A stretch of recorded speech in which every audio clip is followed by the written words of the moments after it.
and it'll show you the status of it. So I kind of put a little legend at the top. SB means it's sealed bid. That means they haven't even opened the bids yet. WY is withdrawn in case you withdrew your offer. So if you submit one, you screw up, you can come back in here and withdraw your offer. OBC or OBS. OBC means they chose another bid, and then once that other bid sends the contract in, it'll change to other bids selected. CA is canceled or rejected. So they try to be nice and not use the word rejected, but CA means you got rejected. And AC is accepted. It is very, very common that the initial person who gets their offer accepted, the reason they use the OBC and OBS is, I would say half the time whose ever bid was accepted had no idea what the hell they were doing, and they end up not sending the contract in, or not understanding that if it was appraised at 175 and they offered 275, they've got to come up with 100K cash plus the 3.5%. So they fall through a lot. That's why HUD has us come out here and do these classes, so people understand the intricacies of HUD homes and how they're a little bit different. So even if your buyer's offer isn't selected when they open the bids, don't give up hope. I have 3 of them personally in escrow on the buy side where that's happened, where somebody else's bid was selected.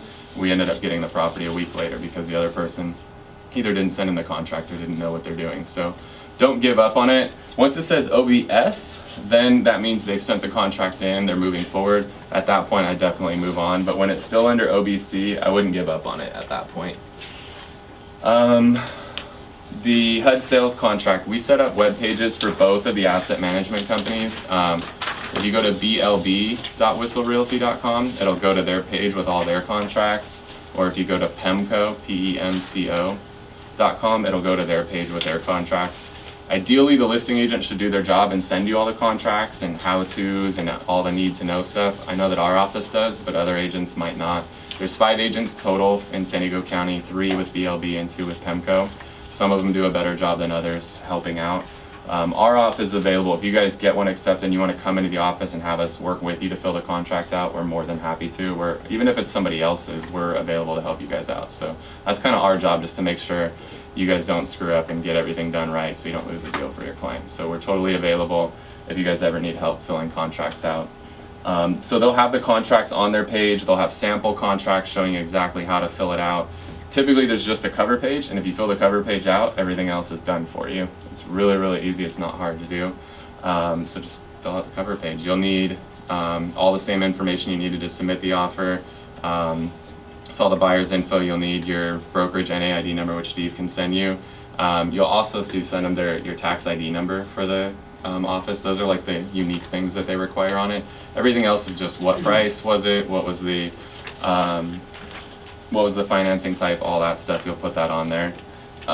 When you come in here, let's say you forgot the information you submitted, you can come on here and click on the link over here and you can see a copy of what you had submitted. You've got to make sure that everything is exactly as it was submitted. If you're dyslexic and you changed up 2 numbers on the buyer's social, your deal is dead.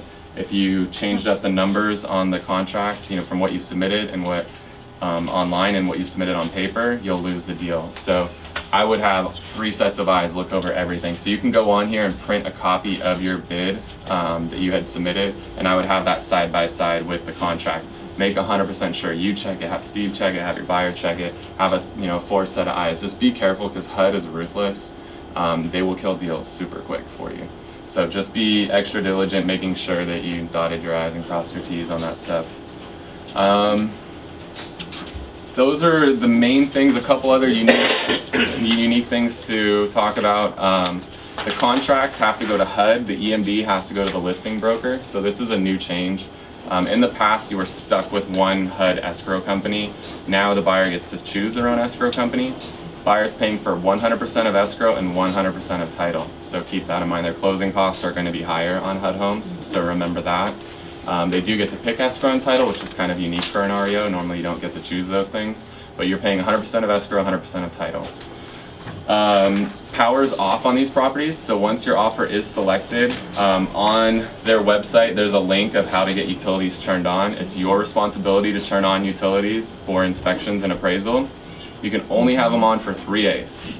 So it's really hard to coordinate when an appraiser is going to go out there, so a lot of times you have to have them turned on twice. It's a pain in the butt, but that's part of HUD homes.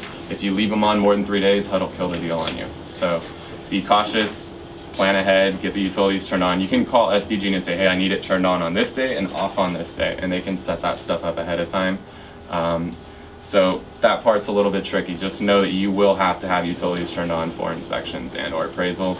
If it's an FHA buyer, you're not getting a new appraisal, but you're still probably getting an inspection done. So just know that you'll have to get that stuff turned on. It's up to you if you want to pay for it, if you want your buyer to pay for it. That's your choice how you handle, your business on that.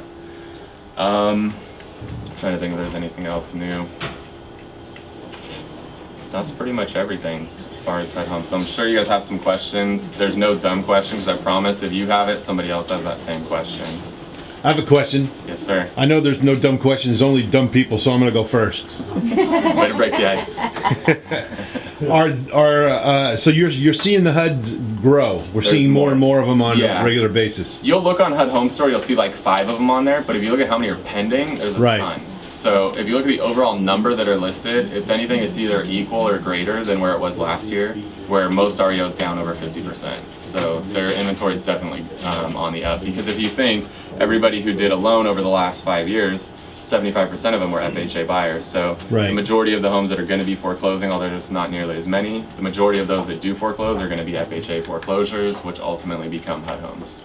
Do you think this is part of the shadow inventory we've heard so much about for a while? I don't think shadow inventory exists. I don't either, but I mean, this is where it's gone, or not just here, but this is one of the places. Where I mean, it's I would think that everything that's been hung up for the last couple years, I would think the majority of it's going to be HUD homes rather than traditional REO. We have a Fannie Mae account. Their inventory is so low that our asset manager, who strictly did San Diego, they're adding more territories for him to keep him busy because he doesn't have enough work in San Diego, and that's Fannie Mae. Fannie Mae used to outsource half of their REO and keep half of it in-house. They've not only brought it all in-house now, but now their asset managers are picking up multiple territories. So I think you're going to continue to see most REO shut down quite a bit. But HUD Homes has still been pretty stable for us. okay. To find properties to advertise and hold open houses, that's been Okay. getting tough and tougher and tougher. Are these available for either and or both of those? Yes, anybody can advertise a HUD home, so you don't need my permission specifically. You can advertise them. You cannot make a claim that you're the listing agent, and they're super strict. You have to have the Equal Housing Opportunity logo on anything. So if it's a flyer, if it's a Craigslist ad, anything, it's got to have that Equal Housing Opportunity logo, or they will come after Steve. Okay. But any of you can advertise mine or any HUD home Gary, without do it. any express written consent. One of the attachments on here is like a selling broker handbook, and it goes over the rules a little bit more in depth in there. Just don't claim it's your listing and put the Equal Housing Opportunity logo on there, and you should be fine. So setting up an open house, can we grab and go, or is that done through you? You have to get permission for the open house. Okay. So you can do open houses. HUD has some special rules and forms that they want filled out when you do an open house on one of their properties. So Okay. just contact the agent. But you're more than welcome to open house our stuff. Just make sure to contact me, and as long as one of my agents isn't doing it, you guys can Got it. definitely do it. Okay, now you mentioned the escrow and title are both paid 100% by the buyer. Correct. Does that mean the buyer side and the seller side? Okay, 100. I know what 100% means, but I just want to buyer make sure and that was seller clear. side. Yeah, just to clarify. So Okay. they're paying lender's title insurance, owner's title insurance, seller's escrow fee, and buyer's escrow fee. Fannie Okay. Mae's doing the same thing. Even worse, Fannie Mae's not paying. They're not paying anything HOA. They're not paying NHD. They're not paying for any of that stuff anymore with Fannie Mae. So I think the market's heating up. They can get away with it right now. I think you're going to start seeing sellers doing that. I think it's going to be more and more common, not just in REO, but everything.